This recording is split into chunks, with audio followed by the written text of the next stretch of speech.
Assalamualaikum warahmatullahi wabarakatuh. Ketemu lagi dengan saya, Ibu Rini Indarwati. Kita akan belajar matematika, jangan lupa bahagia.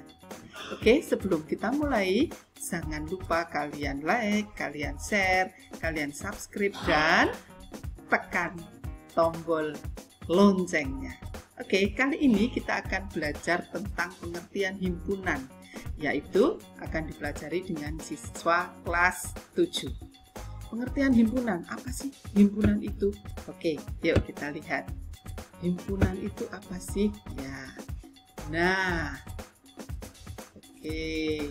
Yang akan kita pelajari, pengertian himpunan itu ada 7 ya. Ada konsepnya, penulisannya, terus menyatakan dan bla bla bla dan seterusnya sampai 7. Tetapi untuk video ini kita hanya 1 sampai 4 ya.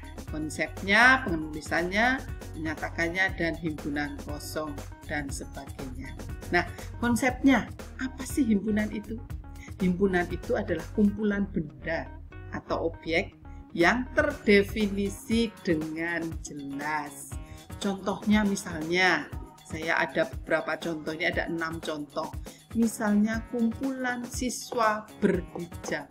Misalnya dalam satu kelas yang berhijab berapa? Bisa dihitung ya, dihitung satu persatu. Si A, si B, si C, dan seterusnya. Atau kumpulan anak laki-laki. Di kelas itu juga ada anak laki-laki. Bisa dituliskan atau bisa disebutkan satu persatu. Si Badu, si Dodi, si Rino, dan sebagainya. Atau kumpulan binatang berkaki 4. Bisa disebutkan juga. Misalnya jerapah, sapi, kambing, dan seterusnya. Atau kumpulan nama ibu kota provinsi. Bisa disebutkan juga, misalnya Jakarta, Lampung, Semarang, Surabaya, Yogyakarta, misalnya seperti itu ya. Iya. Terus kumpulan nama buah-buahan yang diawali dengan huruf A. Gampang. Misalnya apel, anggur, alpukat bisa disebutkan. Nah, atau kumpulan siswa yang lahir di bulan April. Bisa ditanyakan, kamu lahir bulan apa? Si April, si Eko, si Daru misalnya. Nah, sekarang kalau sudah tahu kumpulan yang termasuk himpunan, yang tidak termasuk himpunan yang seperti apa, Bu? Oke, kita lihat contohnya. Ini kita lihat contoh gambarnya dulu. Nah, bisa disebutkan satu persatu. Ini ada si kambing, ada si gajah, ada si jerapah, dan sebagainya. Ini sekumpulan anak-anak cewek yang berhijab nih juga bisa. Atau sekumpulan anak laki-laki juga bisa disebutkan. Ini sekumpulan buah-buahan yang huruf A di depannya. Atau ini sekumpulan kota-kota provinsi, ya kan? Ibu kota provinsi bisa disebutkan ya, bisa dituliskan satu persatu. Nah, kalau yang bukan himpunan yang seperti apa? Yang bukan himpunan jika tidak bisa disebutkan. Contohnya, kumpulan siswa cantik. Susah. Kenapa susah? Misalnya si Rani, bisa dikatakan ada yang mengatakan dia cantik, tetapi ada juga yang mengatakan dia tidak cantik, jadi masih relatif. Maka itu tidak himpunan, atau itu hanya sekumpulan, bukan himpunan. Contoh lagi, misalnya kumpulan laki-laki cerdas, juga belum bisa disebutkan, masih relatif.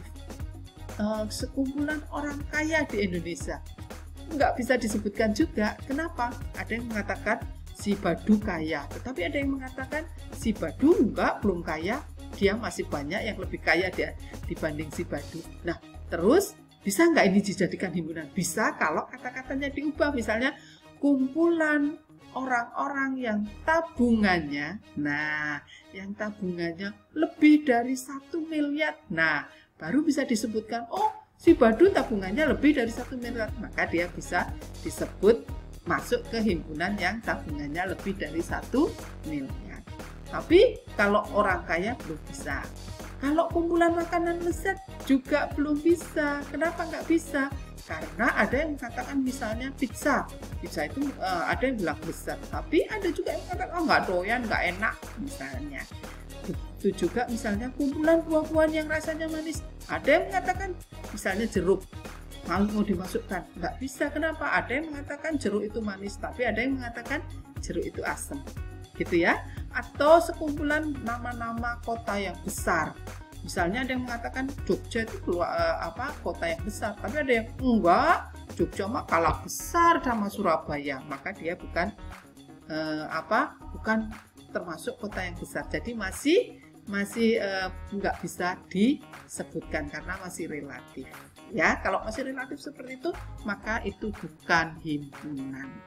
Nah, suatu himpunan itu dinotasikan atau dilambangkan atau dinamai dengan huruf besar atau huruf kapital. Misalnya A, B, atau D gitu ya. Nah, kemudian anggotanya itu dilambangkan seperti E, ya, E terbalik. Kalau bukan anggota seperti E terbalik dicoret. Gitu ya. Kemudian jika A itu adalah himpunan kendaraan beroda 4 atau lebih, berarti mobil. Nih, mobil itu berarti anggota A. Truk itu anggota A. Bis itu anggota A. Tetapi sepeda itu bukan anggota A. Maka dicoret. Gitu ya. Nah, jika T adalah himpunan alat tulis, berarti buku anggota T. Pensil anggota T, tetapi pisau bukan anggota T. Maka seperti E dicoret. Gitu ya, Nak ya? Nah, himpunan, suatu himpunan tadi, penulisannya tadi yang pertama sudah saya sebutkan di atas, menggunakan huruf kapital. Yang kedua, dihubungkan dengan tanda sama dengan. Yang ketiga, menggunakan kurung kurawal. Dan yang keempat, antar anggota itu dipisahkan dengan tanda koma. Contoh, nih misalnya, A sama dengan, nih, A huruf kapital, dihubungkan dengan sama dengan, dibuka dengan kurung kurawal, kemudian anggotanya dipisahkan oleh koma, ditutup dengan kurung kurawal. Begitu juga yang B, huruf kapital, sama dengan, buka kurung kurawal, kambing, koma sapi, koma kuda, koma jerapah, tutup kurung kurawal. Gitu ya, Nak ya? Oke. Nah, menyatakan himpunan itu ada 3 cara. Ya, ada 3 macam cara. Yang pertama, itu dengan metode tabulasi. Artinya, menuliskan anggota-anggotanya satu persatu. Ditulis satu persatu. Contoh kalau saya punya himpunan nih. Jika diketahui suatu himpunan bilangan cacah kurang dari 5, maka sebutkan anggotanya semuanya. Bilangan cacah itu dimulai dari berapa? 0 kan? Jadi tulis 0, 1, 2, 3, 4. Kenapa 5 tidak dituliskan? Karena kurang dari 5. Bukan kurang atau sama dengan dari 5. Jadi 5 nggak ditulis. Yang B, menyatakan himpunan dengan notasi. Namanya metode notasi. Pembentuk himpunan yaitu anggota himpunannya dinyatakan dengan variabel yang diikuti dengan garis tegak dan syarat keanggotaannya. Jadi contohnya seperti ini. B sama dengan gitu ya. Kurung kurawal, buka kurung kurawal X.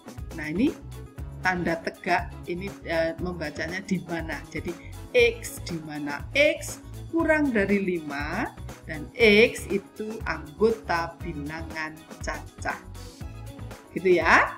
Ini namanya apa tadi? Metode notasi. Nah, yang ketiga namanya metode deskripsi. Deskripsi itu mendeskripsikan, menuliskan cara-caranya, menuliskan syarat-syaratnya. Gitu ya. Seperti bahasa Indonesia, deskripsikan berarti menulis. Jadi menyatakan himpunan dengan kata-kata, ya, mendeskripsikan, maka disebut metode deskripsi. Menuliskan syarat keanggotaannya, jadi seperti ini. B sama dengan buka kurung kurawalnya, bilangan cacah kurang dari 5. Ya, jadi di antara kurung kurawal itu dituliskan kata-katanya. Oke, sudah jelas? Jadi ada 3 ya tadi ya. Pinter. Nah, sekarang contoh soalnya. Kalau saya punya suatu himpunan A, di mana A itu adalah himpunan bilangan prima kurang dari 10, maka suruh menyebutkan, nyatakanlah himpunan tersebut dengan 3 metode. Metode yang pertama tadi, menggunakan metode tabulasi. Maka disebutkan satu persatu. Bilangan prima yang kurang dari 10 berapa saja? 2, 3, 5, 7. Oke, yang kedua dengan metode notasi. Nah, kalau metode notasi ya sama seperti tadi, contoh yang di atas tadi ya. Jadi A sama dengan X di mana, jadi ada garis tegaknya. Pokoknya cirinya kalau metode notasi itu ada garis tegaknya. X di mana X kurang dari 10 dan X adalah anggota bilangan prima.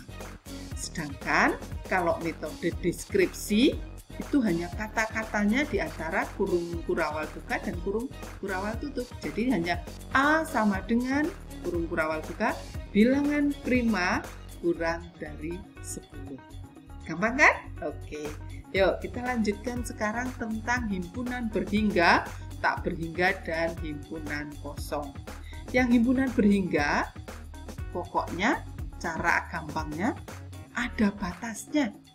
Berhingga itu ada batasnya.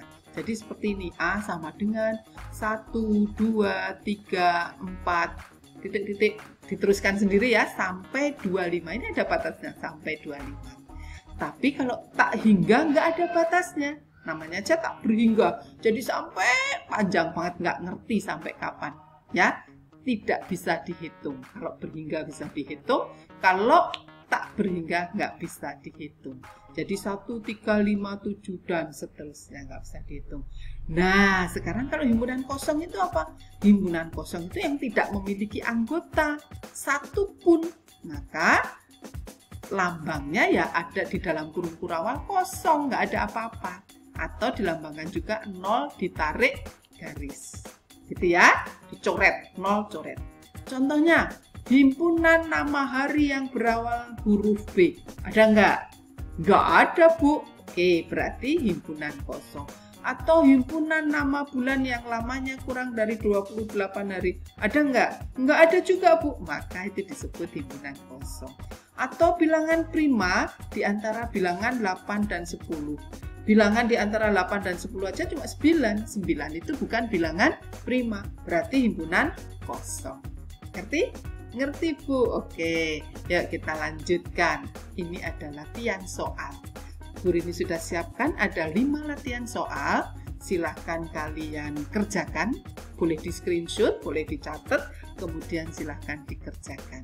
Oke, semakin banyak latihan, kalian pasti akan semakin mengerti, semakin bisa. Saya kira sampai di sini dulu pembelajaran himpunan yang pertama. Nanti akan dilanjutkan berikutnya. Oke, selamat belajar dan berlatih. Salam sehat dan bahagia buat kalian semua. Terima kasih. Wassalamualaikum warahmatullahi wabarakatuh.